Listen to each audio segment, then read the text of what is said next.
Ouch. If you cannot take self-criticism, you don't belong in ministry. You will not last, and you will not be successful, and you will be bitter. And you will blame the devil and everybody else, but the problem really is you. God gives you the ability to deal with it. You don't have to read this whole slide. This is really from Ephesians 4:8-11. What we need today in times of crisis, we need dynamic leadership. But I don't want to use that just as a noun. I want to use it as a verb. Listen, if you're a leader, you must lead. Yes. I'll say that again. If you're a leader, you must lead. Anybody can say, go ahead. Yes. How many can say, come on? Right. I'm saying it again. Anybody can say, go ahead, y'all, go ahead. No, come on. Come on. I've walked the journey.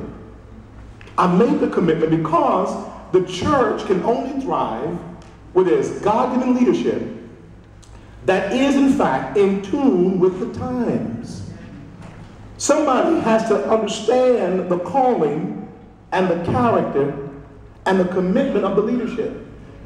Leaders lead by their ethical influence. And I don't mean, but we say ethics, we often just think about sexual things. You know what ethics is about? Ethics really is the proper conduct for the time you live in. Look, I'm a physician. There's a code of ethics at my university that we are held to as professors. It means there's certain things that guide your conduct that are beyond who you are. And you must adhere to that code of conduct for the people that you serve to trust you to do the right thing. And in ministry, it is the one profession, there's very little supervision. No one's going to make you do this stuff. If you are not self-actualizing ministry, you are not going to do well. This is not for babies. This is not for imps. It's for folk who are full-grown and accountable. Because people can only be led into God's vision by your ethical influence. You are gifted. The gift is unquestioned. But the carrying out the gift is in your hands. I often ask people that, who do you listen to in life? And don't tell me God. Right. I don't want to hear that noise. All right.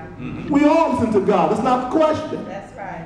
There's some folk who have been doing what you're trying to do before you did it. Who's in your life that can help you because you don't come here knowing it? You have to understand there's a whole reservoir of knowledge and experience that God makes available to you, and if you use those, you won't be so stressed. Come on now. You won't be so insecure. So leaders do that. We're called to lead. Now, let me just kind of break this out a little bit. What is the essence of leadership? Let's say movement. Leadership is movement. Think about your church ministry right now and ask yourself, is it stagnant or is it moving? Because that's the deal. That's the picture you get in your mind. Yes, that leadership means things are moving. Listen, in your systems and organs, things must move. If they don't, they get stagnant and you become toxic. My God. Yeah. You didn't get that. You're still alive, but you're dying. You just don't know you're dying because ain't nothing happening. You got a reservoir, you got enough resiliency to stand that stagnation for a period of time. But if you don't address it in time, it will take you out of here. Teacher. Same with your ministry. Your ministry, again, is in your hands. Wow. You say, we believe that God put it in your hands. We believe that. But he's not going to do the work for you. That's right. And so, when we talk about movement, we must confront the issue of stagnation. I'm going to have a couple of things in a moment to ask you to do some self-confrontation. You want to be your own best and worst critic. That's right. You should be able to stand the criticism of self-evaluation. Why? In the long run, it only helps you. It helps you to be the best that you can be. And you're able, because, listen, the dynamics of this world are very cruel. The world does not care about you or your church. Amen. Amen. They don't care about you and your economic situation. They don't care because your marriage is on the right. They don't care. Amen. You think they care? The devil don't care about you. Get over it. But God cares about you. You've got the resource, but you cannot panic in the time of crisis.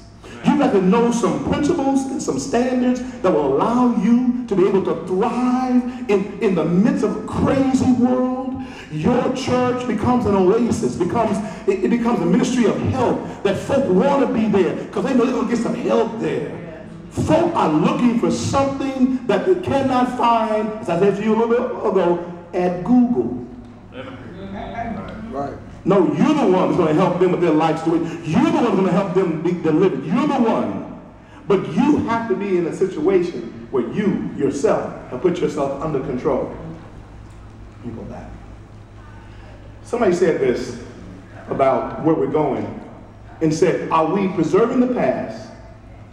Or are we shaping the future? Somebody said something yesterday in the panel that a mindset change is called for. And I know we say that people need to have their minds renewed. Let me be very blunt today. The most important person in your church is you. My God. Yeah. If you don't change, they cannot change. Right. Stop blaming the victim. How many of you are called by God? Don't be afraid. You know God has called you. I believe you too. If he called you, he has given you resource. If he called you, he will cause you to have what you need. Yes, sir. If he called you, no weapon formed against you shall prosper. If he called you, don't blame the bishop. If he called you, don't blame the PAW. If he called, don't blame your council. Amen. Stop it. That's right. God called you. Amen. He did not make a mistake. Amen. It means you've got the potential, the resources, if you understand some things, that you will be successful to the glory of God. One of my friends, Samuel Chan, wrote this, and I told him I'm going to use it. He said this. He said, leadership is movement. He said, if we only guard sacred ground, we will never discover there are other sacred places. Wow. Thank God for what happened last year in your ministry. But honey, baby, that's over. Hello? Your best days are not behind you. If they are, your folk are in trouble. Right. Your best days must be ahead of you. You must believe that in your own mind. True. He said, if you stop moving, you will never create what God intends for you to create. Leadership is not static, having no motion, fixed stationary. It's dynamic, characterized by continuous change, activity, or progress. To truly lead is to move forward.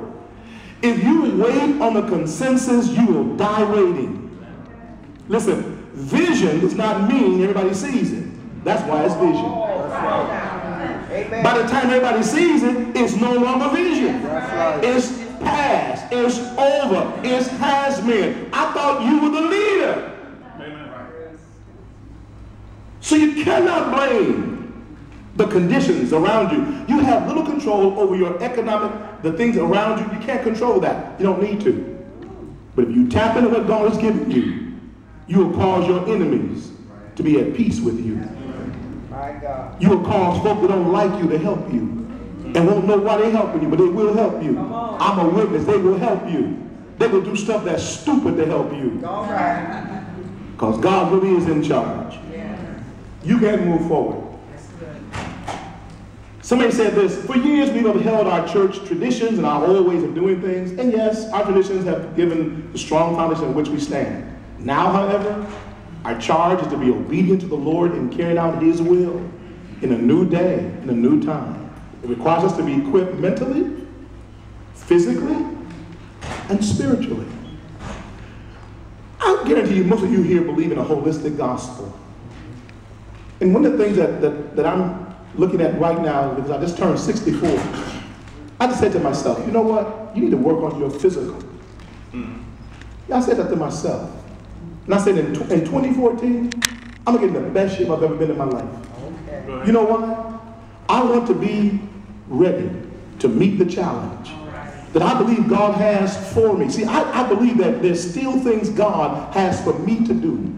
But listen, if you're not committing yourself